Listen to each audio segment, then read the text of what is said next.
তো কেমন আছো বন্ধুরা? আশা করি তোমরা ভালো আছো। আজকে আমরা ভিডিও শুরু করছি পার্ট 6 কোথা থেকে, প্রিপোজিশন চ্যাপ্টার থেকে। The notebook is made dash paper. দেখো, নোটবুকটা কিসের তৈরি? না কাগজের তৈরি। পেপার কথার অর্থ কি? পেপার কথার অর্থ হচ্ছে কাগজ। তাহলে কাগজের তৈরি, এখানে বোঝাচ্ছি যে কাগজ থেকে তৈরি হয়েছে নোটবুক। এর নিয়মটা কি? যে উপাদান বা ম্যাটেরিয়াল ব্যবহার করা হয়েছে তার আকৃতি বা আকার বা গঠনের বা শেপের যদি কোনো পরিবর্তন না হয় তখন মেডের পর অফ প্রিপোজিশন বসে। আমি বললাম কাগজ, এখানে আমরা ছবিতে দেখতে পাচ্ছি পেপার। এই অনেকগুলো পেপার নিয়ে তৈরি হচ্ছে একটা নোটবুক। এই যে নোটবুক, তাহলে এই যে নোটবুকটা তৈরি হয়েছে অনেকগুলো পেপার নিয়ে, তাহলে অনেকগুলো কাগজ নিয়ে তৈরি হয়েছে নোটবুক। দেখো, অনেকগুলো কাগজকে যখন নোটবুকে পরিণত করে দিয়েছি, তাহলে কি কাগজ তার শেপ বা ধর্ম বা আকৃতি বা আকার বা তার গঠন বা তার স্ট্রাকচার পাল্টে দিয়েছে কি? না, পাল্টায়নি। অর্থাৎ আমি যদি নোটবুকটাকে ছিঁড়ে ফেলি তাহলে সে কাগজই থাকবে। তাহলে মূল কথাটা দাঁড়াচ্ছে, যখন শেপ বা আকারের বা আকৃতির বা গঠনের পরিবর্তন হচ্ছে না, অপরিবর্তিত থাকছে, অর্থাৎ আমি কাগজ থেকে বানিয়েছি নোটবুক, আবার নোটবুকটাকে ছিঁড়লে আবার কাগজে পরিণত করা যাবে, নোটবুকটাকে ছিঁড়লে কাগজই বেরিয়ে আসবে, তাহলে তার শেপের কোনো পরিবর্তন ঘটেনি, সেক্ষেত্রে আমরা অফ প্রিপোজিশন বসাবো। তাহলে সঠিক উত্তর কী হবে? অফ। চলে যাব আমরা পরের প্রশ্নে। পেপার ইজ মেড ড্যাশ গ্রাস। দেখো, পেপার তৈরি হয় কোথা থেকে? ঘাস থেকে। এখন ঘাস থেকে তৈরি হয়েছে পেপার বা কাগজ, তাহলে এই পেপারটাকে আমরা কি আবার ঘাসে পরিণত করতে পারবো? কোনোভাবে পেপারটাকে ছিঁড়ে বা কোনো কিছু করে আমরা কি আবার সেটাকে ঘাসে পুনরায় পরিবর্তিত করতে পারবো? নিশ্চয়ই পারবো না। ঘাসে যেহেতু রূপান্তর করতে পারবো না, তাহলে সম্পূর্ণরূপে তার শেপের পরিবর্তন হচ্ছে। বস্তুটির গঠনের বা আকার আকৃতির বা শেপের পরিবর্তন হয়ে অন্য কোনো নতুন রূপ নিলে যা প্রথম বস্তু থেকে সম্পূর্ণ আলাদা হবে, সেক্ষেত্রে আমরা ফ্রম প্রিপোজিশন বসাবো। কি প্রিপোজিশন? ফ্রম। তাহলে যখন সম্পূর্ণ রূপ বা শেপ তার পরিবর্তন করে ফেলছি, সেক্ষেত্রে আমরা বলছি যে ফ্রম। তাহলে পেপার ইজ মেড ফ্রম গ্রাস, অর্থাৎ ঘাস থেকে হয়েছে, সম্পূর্ণ রূপের পরিবর্তন হয়ে গেছে। তাহলে সঠিক উত্তর হবে এখানে ফ্রম। নেক্সট কোশ্চেন আছে, the house is made dash bricks. এখন ব্রিক্স কথার অর্থ হচ্ছে ইটগুলি। তো ইটগুলি দিয়ে তৈরি হয়েছে কে? না বাড়িটি। তাহলে কি তৈরি হয়েছে ইটগুলি দিয়ে? না বাড়ি তৈরি হয়েছে। তাহলে আমি যদি ব্রিক্স থেকে বানাই বাড়ি, এখন কোনোভাবে ভূমিকম্প এসে বা কোনো কিছুতে বা তোমার ইচ্ছা হলো তুমি ভেঙে দিলে, তাহলে কিন্তু আবার তুমি ব্রিকগুলোকে আবার ফিরে পেতে পারো তার সেই একই রকম রূপে। ব্রিক কিন্তু তার ধর্ম পাল্টায়নি। তাহলে সেক্ষেত্রে বলতে পারি যে শেপের কোনো পরিবর্তন হয়নি। যখন পরিবর্তন হয়নি, সেক্ষেত্রে আমরা বলবো অফ প্রিপোজিশন। তাহলে সঠিক উত্তর এখানে অপশান বি। শেপের পরিবর্তন হয়ে গেলে আমরা ফ্রম করব তখন। নেক্সট কোয়েশ্চেন কী আছে? Butter is made dash milk. Butter কথার অর্থ কি? মাখন। তাহলে মাখন তৈরি হয় কোথা থেকে? মিল্ক, দুধ থেকে। তাহলে বলো তো, এই যে দুধ থেকে আমরা যখন মাখন করলাম, তাহলে দুধ থেকে আমি পরিণত করলাম কিসে? না মাখনে। দুধ থেকে আমি মাখন বার করলাম, বার করার পরে বলছি যে মাখন থেকে আবার দুধে পরিণত করব, হবে? কোনো দিন হবে না। তাহলে সম্পূর্ণরূপে তার শেপের আকার আকৃতির গঠনের স্ট্রাকচারের পরিবর্তন হয়ে গেছে, সেক্ষেত্রে আমরা কি প্রিপোজিশন ব্যবহার করব? ফ্রম। তাহলে option A is the correct answer. He lives at the dash address. সে বাস করে, এটা এস হবে। He lives at the dash address. সে বাস করে ওপরই উল্লেখিত অ্যাড্রেসে। তাহলে ওপরে কোনো একটা অ্যাড্রেস দেওয়া হয়েছে, সেই ওপরিউক্ত অ্যাড্রেসের কথা বলা হচ্ছে, ওই অ্যাড্রেসটাতেই সে কিন্তু বসবাস করে। ওই অ্যাড্রেসের কথা আগে উল্লেখ করা হয়েছে, তারপরে বলা হচ্ছে যে ওই অ্যাড্রেসে, আমি যে ওই অ্যাড্রেসের কথা বলছিলাম, আগে যে অ্যাড্রেসের কথা বলছিলাম, সেই অ্যাড্রেসেই সে বসবাস করে, সে থাকে। তাহলে উপরিউক্ত বা পূর্বে উল্লেখ করা বা পূর্বের বলা কোনো ঠিকানায় সে বাস করে, এরকম বোঝাচ্ছে। এরকম বোঝাতে আমরা অ্যাবাভ প্রিপোজিশন ব্যবহার করব। কি প্রিপোজিশন? অ্যাবাভ। অ্যাবাভ কথাটার অর্থ এখানে উপরিউক্ত বা উপরে উল্লেখিত বা পূর্বে উল্লেখিত, অর্থাৎ আগে একবার ওই ঠিকানার কথা বলা হয়েছে, সেক্ষেত্রে অ্যাবাভ বুঝবে। তাহলে he lives at the above address. তাহলে সঠিক উত্তর কোনটা হবে? Option C. দেখো একটা বইতে প্রিপোজিশন নিয়ম লেখা আছে, আমরা তো প্রিপোজিশন চ্যাপ্টার পড়ছি এখন, তো প্রিপোজিশনের নিয়ম লেখা আছে। এবারে দেখা গেল কোনো একটা প্রিপোজিশন সম্বন্ধে তোমাকে পড়ানো হচ্ছে, কোনো একটা প্রিপোজিশনে এক্সারসাইজ দেওয়া আছে বা উদাহরণ দেওয়া আছে। এবারে সেখানে বলা হয়েছে যে ফর ডিটেলস, এই প্রিপোজিশন নিয়ে আরও ডিটেলসে তুমি যদি জানতে চাও প্লিজ সি পেজ 1, মানে যে পেজ নম্বর 1-এ সেখানে ডিটেলসে লেখা আছে, সেখানে তুমি চলে যাও। সেইখানে গেলে তুমি এর ডিটেলস পেয়ে যাবে, খুঁটিনাটি তথ্য পেয়ে যাবে। তাহলে এক্ষেত্রেও আমরা অ্যাবাভ প্রিপোজিশন ব্যবহার করব। কোনো এক বিষয়ে আগে ডিটেলসে বা খুঁটিনাটি বর্ণনা করা হয়েছে পৃষ্ঠা নম্বর 1-এ, তাই বলা হচ্ছে ডিটেল ইনফরমেশনের জন্য পৃষ্ঠা নম্বর 1-এ যেতে হবে। তাহলে আমাদের আগে যেতে হবে। এখন আমরা অনেক পৃষ্ঠা এগিয়ে চলে এসেছি, আগে পেজ নম্বর 1-এ আমাদের পৌঁছলে ডিটেলস মানে খুঁটিনাটি তথ্য পাওয়া যাবে, সেক্ষেত্রেও আমরা অ্যাবাভ প্রিপোজিশন ব্যবহার করব। তাহলে for details please see page 1 above. চলে যাব আমরা পরের প্রশ্নে। I can speak dash Bengali. দেখো বেঙ্গলিতে আমি কথা বলতে পারি, মানে বলতে চাইছি by means of. By means of বলতে মানে উপায়, উপায় বা মাধ্যম। তাহলে বাংলা মাধ্যমে আমি কথা বলতে পারি। যখন এরকম অর্থ প্রকাশ করবে বাই মিনস অফ বা উপায়ে বা মাধ্যমে, তখন সেক্ষেত্রে আমরা ইন প্রিপোজিশন ব্যবহার করব। কি প্রিপোজিশন? ইন। তাহলে সঠিক উত্তর কী হবে? সঠিক উত্তর এখানে হবে I can speak in Bengali. তাহলে option D is the correct answer. তাহলে কোনো কিছুর মাধ্যম অর্থ প্রকাশ করতে ইন বসে। চলে যাবো আমরা নেক্সট কোয়েশ্চেনে। Please write a letter dash pencil. এটা করার সবচেয়ে সহজ উপায়, এটাও কিন্তু বোঝাচ্ছে by means of. By means of মানে কি? মাধ্যমে বা উপায়। আবার আমরা আগে কিন্তু নিয়ম পড়েছি যে পেন্সিলের দ্বারা বোঝাচ্ছে, তাহলে এখানে পেন্সিলের দ্বারাও বোঝাতে পারি। তো দ্বারা বোঝালে তখন কি হচ্ছে? ইনস্ট্রুমেন্ট। সেক্ষেত্রে তো আমরা উইথ প্রিপোজিশন ব্যবহার করে থাকি। সবচেয়ে সহজ উপায়টা কি বোঝার? কোনো অর্থ না বুঝেই আমরা করতে পারবো। পেন্সিল, পেন্সিলের মাধ্যমে বা পেন্সিলের দ্বারা এরকম বোঝাচ্ছে, তাই তো? পেন্সিলের আগে কি কোনো আর্টিকেল আছে? এ এন দি নেই। যখন কোনো আর্টিকেল নেই তখন ইন বসাবো। যদি থাকতো ড্যাশ এ পেন্সিল, তাহলে আমরা দেখতে পাচ্ছি একটা আর্টিকেল রয়েছে এ, তার আগে এখানে শূন্যস্থান রয়েছে, তখন কিন্তু আমরা বোঝাতে বা মাধ্যম বোঝাতে উইথ ব্যবহার করব। কি বললাম? পেন্সিলে মাধ্যমে বা পেন্সিলের দ্বারা, কোনো আর্টিকেল নেই তাই ইন বসাবো। অপশান ডি হবে সঠিক উত্তর। এখানে আমাদের অর্থটাও জেনে নিতে হবে যে ইন পেন্সিল আর উইথ এ পেন্সিলের মধ্যে তফাৎটা কী। আমরা তো জেনে নিলাম যে আর্টিকেল যদি থাকে তার আগে উইথ বসাবে দ্বারা বোঝাতে, আর যদি আর্টিকেল না থাকে তখন ইন বসাবো। এটা তো গেল শর্ট ট্রিক্স। এদের পার্থক্য হচ্ছে কোন জিনিসটা লেখা হচ্ছে না একটা চিঠি লেখা হচ্ছে, যখন ইন প্রিপোজিশন আমরা ব্যবহার করছি কোন জিনিসটা লেখা হচ্ছে সেই বিষয়টাকে গুরুত্ব দিচ্ছে। এখানে সেই জিনিসটাকে গুরুত্ব দিচ্ছে যে কোন জিনিসটা লেখা হচ্ছে, না একটা লেটার। যে জিনিসটা লেখা হচ্ছে বা যে জিনিসটা করা হচ্ছে সেইটার উপরে সেইটার অর্থে জোর দিতে এখানে আমরা ইন প্রিপোজিশন বসাবো।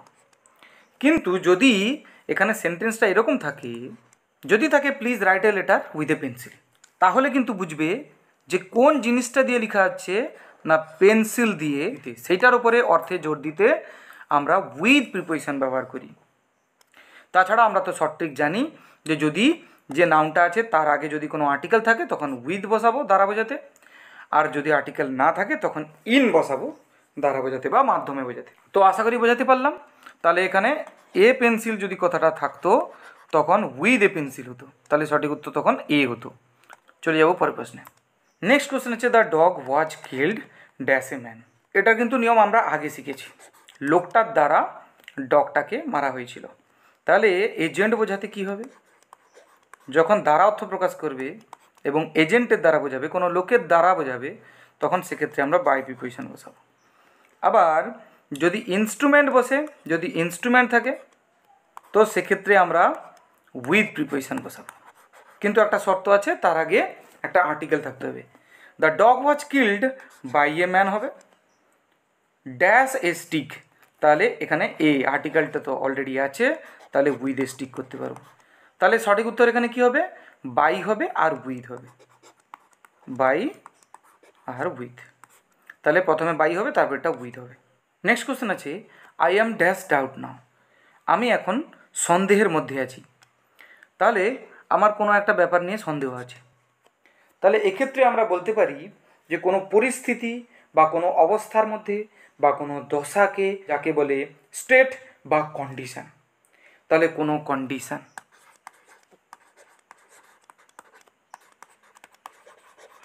বা কোনো স্টেট অবস্থাকে বাংলাতে বললে পরিস্থিতি, বা বলতে পারি অবস্থা, বা কোনো দশাকে নির্দেশ করলে তখনও আমরা ইন প্রিপোজিশন বসাবো।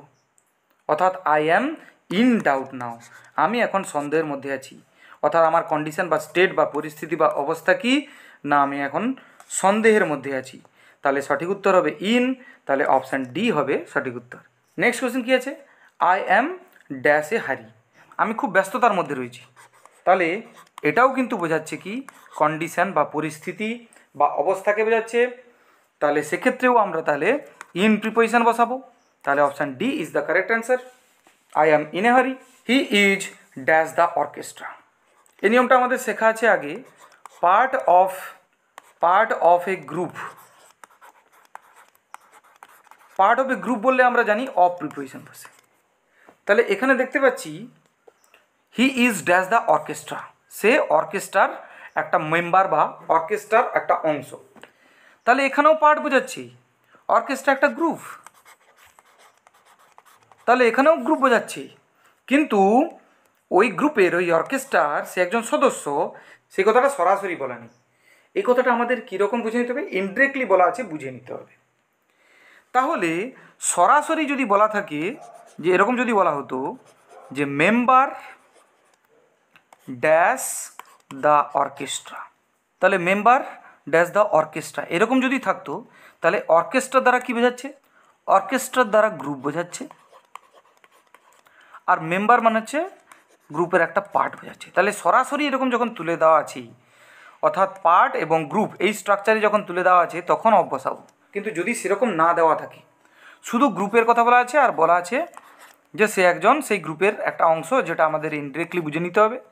সরাসরি যখন বলা থাকবে না, অথচ বোঝাচ্ছে যে গ্রুপের একটা অংশ, এ মেম্বার অফ, একজন সদস্য, সেক্ষেত্রে আমরা ইন প্রিপোজিশন বসাবো, সেক্ষেত্রে কিন্তু অফ বসাবো না।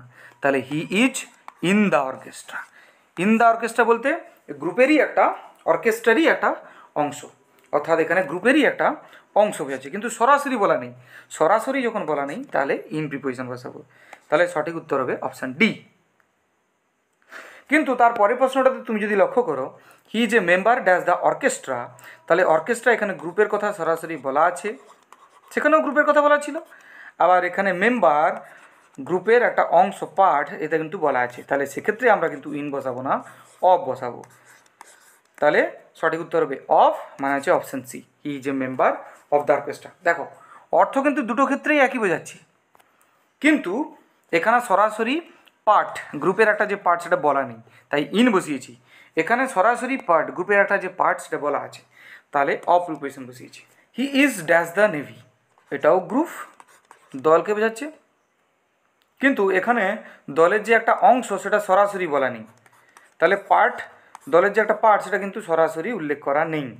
তাহলে সেক্ষেত্রে আমরা ইন প্রিপোজিশন বসাবো। তাহলে সে নেভিতে রয়েছে, মানে নৌবাহিনীতে রয়েছে, মানে নৌবাহিনীর একটা অংশ, কিন্তু সেটা পার্ট বা অংশ বা সদস্য সেটা সরাসরি বলা নেই, সেটা আমাদেরকে বুঝে নিতে হচ্ছে নৌবাহিনীর একটা অংশ। যেহেতু সরাসরি বলা নেই, তাহলে আমরা ইন প্রিপোজিশন ব্যবহার করব। তাহলে এই কারণে এখানে ইন লিখেছি, তাহলে সঠিক উত্তর হবে ইন। এবারে বলে দিয়ে স্ট্রাকচারটা কীরকম হবে না, যদি থাকে পার্ট, পার্ট কথাটা মানে হচ্ছে অংশটা লেখা থাকে, কার অংশ, ড্যাশ এ গ্রুপ, তখন আমরা অফ প্রিপোজিশন বসাবো। আর যদি কেবলমাত্র ড্যাশ দিয়ে এ গ্রুপের কথা লেখা থাকে, তাহলে সেক্ষেত্রে আমরা ইন প্রিপোজিশন বসাবো। আশা করি বোঝাতে পারলাম। চলে যাব আমরা পরের প্রশ্নে। নেক্সট কোশ্চেন আছে, the boy is dash the blue shirt. বয়টা কিসের, ছেলেটি কিসে রয়েছে না নীল জামা পরে রয়েছে। তাহলে কোনো একজন কি পরে আছে সেটা বর্ণনা করতে আমরা ইন প্রিপোজিশন ব্যবহার করি। কি প্রিপোজিশন, ইন। তাহলে সঠিক উত্তর এখানে হবে অপশান ডি। চলে যাব আমরা পরের প্রশ্নে। This place is rich dash oil. এই জায়গাটা সমৃদ্ধ। এখানে রিচ মানে কিন্তু ধনী নয়। আমরা রিচ মানে নর্মালি কী জানি, রিচ কথাটার মানে হচ্ছে ধনী, কিন্তু এখানে রিচ কথাটার মানে ধনী নয়, রিচ কথাটার মানে সমৃদ্ধ, প্রচুর পরিমাণে যা রয়েছে। অর্থাৎ এই জায়গাটা বা এই স্থানটা কিসে সমৃদ্ধ, মানে তেলে সমৃদ্ধ, প্রচুর পরিমাণে তেল পাওয়া যায় এখানে। তাহলে যখন এরকম সমৃদ্ধ অর্থ বা প্রচুর পরিমাণে প্রাচুর্য বোঝাতে যখন ব্যবহার করা হবে, সেক্ষেত্রেও আমরা ইন প্রিপোজিশন ব্যবহার করব। The place is rich in oil. তাহলে সঠিক উত্তর হবে option D. Mouli came dash her father. Mouli এসেছিল তার বাবার সঙ্গে। তাহলে সঙ্গে বোঝাচ্ছে। তাহলে যখন এরকম কারোর সঙ্গে বোঝাবে, কোনো জিনিসের সঙ্গে বা কোনো ব্যক্তির সঙ্গে এরকম যখন বোঝাবে, তাহলে সহগামী, সহচর, সঙ্গে থাকা কোনো ব্যক্তি বা কোনো জিনিস, এরকম অর্থ প্রকাশের ক্ষেত্রে আমরা উইথ প্রিপোজিশন ব্যবহার করব। ঠিক আছে? অর্থাৎ মৌলিক কার সঙ্গে এসেছে, মৌলি কার সঙ্গ নিয়েছে, মৌলি নিয়েছে তার বাবার সঙ্গ, তাহলে উইথ হবে। Mouli came with her father. তাহলে option A is the correct answer. এরকম আমরা বলতে পারি pineapple juice is rich in vitamins A and B. অর্থাৎ ভিটামিন এ এবং বিতে সমৃদ্ধ। এখানে রিচ মানে ধনী নয়, রিচ মানে সমৃদ্ধ। তাহলে কোনো বিষয়ে সমৃদ্ধ এরকম অর্থ প্রকাশ করতে আমরা ইন প্রিপোজিশন ব্যবহার করব। পরের প্রশ্নটাও কিন্তু একই নিয়মে, আই হ্যাভ মাই কিস, আমার চাবিগুলো রয়েছে ড্যাশ মি, আমার কাছে। তাহলে আমার কাছে বা আমার সঙ্গে, তাহলে সহগামী বোঝাচ্ছে, সহচর বোঝাচ্ছে, সঙ্গে থাকা বোঝাচ্ছে, কোনো ব্যক্তি হতে পারে। সঙ্গে আমার কি আছে না, হচ্ছে আমার সঙ্গে রয়েছে আমার কিজ, তাহলে এখানে ব্যক্তি নয়, এখানে বস্তু রয়েছে, আমার কাছে চাবি রয়েছে, বস্তু। তাহলে সেক্ষেত্রেও কিন্তু আমরা উইথ প্রিপোজিশন ব্যবহার করব। সঙ্গে অর্থ প্রকাশ করছে। তাহলে এখানে সঠিক উত্তর কী হবে না, উইথ হবে। অপশান এ হবে সঠিক উত্তর। তাহলে I have my kiss with me. পরে কোশ্চেন আছে, hair is a book dash a map of island. এখানে একটা বই রয়েছে যেখানে রয়েছে আইল্যান্ডের বা দ্বীপটির একটা ম্যাপ। তাহলে একটা ম্যাপ রয়েছে, তাহলে সে হতো মানে কন্টেইন মানে ধারণ করা বা থাকা। তাহলে কন্টেইনিং অর্থ বোঝাচ্ছে, বা হ্যাভিং বলতে পারবো, থাকা, অর্থাৎ রয়েছে, ম্যাপ রয়েছে, এরকম অর্থ প্রকাশ করছে। এক্ষেত্রে আমরা কি করব না, এক্ষেত্রেও আমরা উইথ প্রিপোজিশন ব্যবহার করব। তাহলে hair is a book with a map of island. তাহলে সঠিক উত্তর হবে option A. The কবলার repair the shoes dash glue. কবলার মুচি কী করেছে না, রিপেয়ার করে দিয়েছে, মেরামত করেছে শুজগুলোকে কী দিয়ে না, গ্লু, আঠা দিয়ে। তাহলে আঠা দিয়ে বা আঠার দ্বারা আমরা কি জানি না, দ্বারা বোঝাতে তাহলে বাই বসে, উইথ বসে। বাই পার্সনের দ্বারা বোঝালে, উইথ ইনস্ট্রুমেন্টের দ্বারা বোঝালে। তাহলে শুজগুলো সারানো হয়েছে কার দ্বারা, মুচির দ্বারা, কিন্তু কি দিয়ে, গ্লু দিয়ে। তাহলে উইথ গ্লু বলবো। এছাড়াও আর একটা নিয়ম আছে এক্ষেত্রে, যেটা আমরা বলতে পারি ব্যবহার করিয়া। কোনো কিছু ইউজ করে, ইউজিং, কোনো কিছু ইউজ করে কোনো কিছু করা, সেক্ষেত্রেও আমরা উইথ প্রিপোজিশন বসাবো। কি প্রিপোজিশন, উইথ। তাহলে এখানে গ্লু ব্যবহার করিয়া, তাহলে এদিক থেকেও আমরা উইথ পাচ্ছি। আবার দ্বারা যখন বোঝাচ্ছে তখন ইনস্ট্রুমেন্ট, মনে আছে ইনস্ট্রুমেন্ট আগে আমরা অলরেডি শিখেছি। ইনস্ট্রুমেন্ট যদি বোঝায় ইনস্ট্রুমেন্টের দ্বারা, তখন আমরা উইথ প্রিপোজিশন বসাই। তাহলে এক্ষেত্রে আমরা উইথ দুদিক থেকে পেলাম, তাহলে সঠিক উত্তর হবে অপশান এ। চলে যাব আমরা পরের প্রশ্নে। হি ওয়েলকামড মি ড্যাশ প্লেজার। সে আমাকে স্বাগত জানালো উইথ প্লেজার, আনন্দের সঙ্গে। কেন উইথ বসাবো এখানে সেটাই বলে দিই। প্লেজার মানে আনন্দে। কিভাবে, হাউ, কিভাবে ওয়েলকাম করলো না, আনন্দের সঙ্গে, উইথ প্লেজার। হাউ দিয়ে প্রশ্ন করলে কি হয় জানো, হাউ দিয়ে প্রশ্ন করলে বোঝায় ম্যানার। হাউ দিয়ে প্রশ্ন করলে যে উত্তর পাওয়া যায় সেটাকে বলে ম্যানার। কিভাবে দিয়ে প্রশ্ন করলে যে উত্তর পাওয়া যায় তাকে বলে ম্যানার। যখন ম্যানারকে বর্ণনা করে সেক্ষেত্রে আমরা উইথ প্রিপোজিশন বসাই। কি প্রিপোজিশন, উইথ। তাহলে কোনো পন্থা বা কোনো পদ্ধতি বা কোনো ম্যানার বোঝালে সেক্ষেত্রে আমরা উইথ প্রিপোজিশন ব্যবহার করব। হি ওয়েলকাম মি, সে কীভাবে আমাকে স্বাগত জানিয়েছিল না, উইথ প্লেজার, আনন্দের সঙ্গে। তাহলে ম্যানার অর্থ প্রকাশ করছে, তাহলে ম্যানার অর্থ প্রকাশ করলে হবে সঠিক উত্তর উইথ। চলে যাব আমরা পরের প্রশ্নে। He did the work dash ease. সে কাজটা করেছিল অতি সহজে। তাহলে কিভাবে না, অতি সহজে। দেখো হাউ দিয়ে প্রশ্ন করে উত্তর পেয়ে গেছি, তাহলে কি বোঝাচ্ছে, তাহলে ম্যানার বোঝাচ্ছে। আর যখন ম্যানার বোঝায় তখন সেক্ষেত্রে আমরা কী প্রিপোজিশন ব্যবহার করি? সেক্ষেত্রে আমরা উইথ প্রিপোজিশন ব্যবহার করি। তাহলে হি did the work with S, অত্যন্ত সহজে করে ফেলেছে। তাহলে সঠিক উত্তর হবে অপশান এ। চলে যাব আমরা পরের প্রশ্নে। He manage the situation dash difficulty, সে পুরো সিচুয়েশানটাকে, পুরো ব্যাপারটাকে ম্যানেজ করেছে অত্যন্ত ডিফিকাল্টি, মানে অত্যন্ত কঠিনভাবে। তার খুব কষ্ট হয়েছে, পুরো সিচুয়েশানটাকে কন্ট্রোল করতে তার পুরো কষ্ট হয়েছে। তাহলে কিভাবে সে সিচুয়েশানটাকে কন্ট্রোল করেছে, ম্যানেজ করেছে? না উইথ ডিফিকাল্টি, অত্যন্ত কঠিনভাবে। তাহলে কিভাবে? হাউ দিয়ে প্রশ্ন করে পেলাম।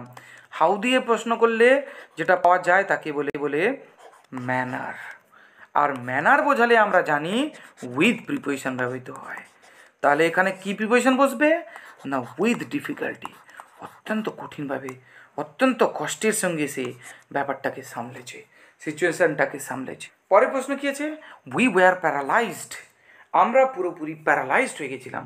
প্যারালাইজড কথার অর্থ কী? প্যারালাইজড কথার অর্থ নিশ্চল হয়ে গেছিলাম, স্থির হয়ে গেছিলাম, বোধ শক্তির লোপ পেয়ে গেছিল। কী করব বুঝে উঠতে পারছিলাম না। কী কারণে এত কিছু হয়েছিল? নিশ্চল হয়ে গেছিলো কিসে? স্থির হয়ে গেছিলো কিসে? বোধ শক্তি হারিয়েছিল কিসে? তার জ্ঞান হারিয়েছিল কিসে? না ফিয়ার, এত ভয় পেয়েছিল, এত ভয়। হতে পারে ভূতের ভয়, হতে পারে পুলিশের ভয়। তো ভয়ে সে কী হয়ে গেছিলো? পুরো প্যারালাইজড হয়ে গেছিলো। ঠিক আছে, তাহলে এক্ষেত্রে আমরা কি করব? না বিকজ অফ বোঝাচ্ছি। কী বোঝাচ্ছে? না বিকজ অফ মানে কি? কারণে। যখন কোনো একটা কারণে কোনো কিছু হচ্ছে বোঝাচ্ছে। তাহলে এখানে কারণ বলতে কি? এখানে কারণ বলতে কাকে বোঝানো হয়েছে? না ফিয়ারকে। তাহলে ভয়ের কারণে। তাহলে যে কারণে অর্থ প্রকাশ করতেও আমরা উইথ প্রিপোজিশন ব্যবহার করি। কি প্রিপোজিশন? উইথ। তাহলে সঠিক উত্তর এখানে কী হবে? উইথ। তাহলে option A is the correct answer. চলে যাব আমরা পরের প্রশ্নে। আই এগ্রি ড্যাশ ইউ, আমি তোমার সঙ্গে রাজি, আমি তোমার সঙ্গে একমত। তুমি যে প্রস্তাব দিয়েছো সেটাতে আমি একমত, পুরো রাজি, একমত। তাহলে একমত হওয়া যখন অর্থ প্রকাশ করাবে কোনো ব্যক্তির সঙ্গে, তাহলে আমার সঙ্গে তার পুরো মিল ঘটে গেছে, মানে আমি যা বলছি সেও সেই বিষয়ে একমত। তাহলে কোনো ব্যক্তির সঙ্গে যখন রাজি হওয়া বা একমত অর্থ প্রকাশ করা বোঝাবে, সেক্ষেত্রে আমরা এগ্রির পরে উইথ প্রিপোজিশন বসাবো। আই এগ্রি উইথ ইউ, আমি তোমার সঙ্গে রাজি, আমি তোমার সঙ্গে একমত, এরকম বোঝাতে উইথ প্রিপোজিশন বসে। তাহলে আজকের ভিডিও এতদূর পর্যন্ত, আশা করি তোমাদের ভালো লেগেছে। যদি ভালো লেগে থাকে তাহলে কমেন্ট করো, শেয়ার করো বন্ধুদের মধ্যে, আর সাবস্ক্রাইব করো চ্যানেলকে। আজকের ভিডিও আমরা এখানে সমাপ্ত করলাম। Thank you.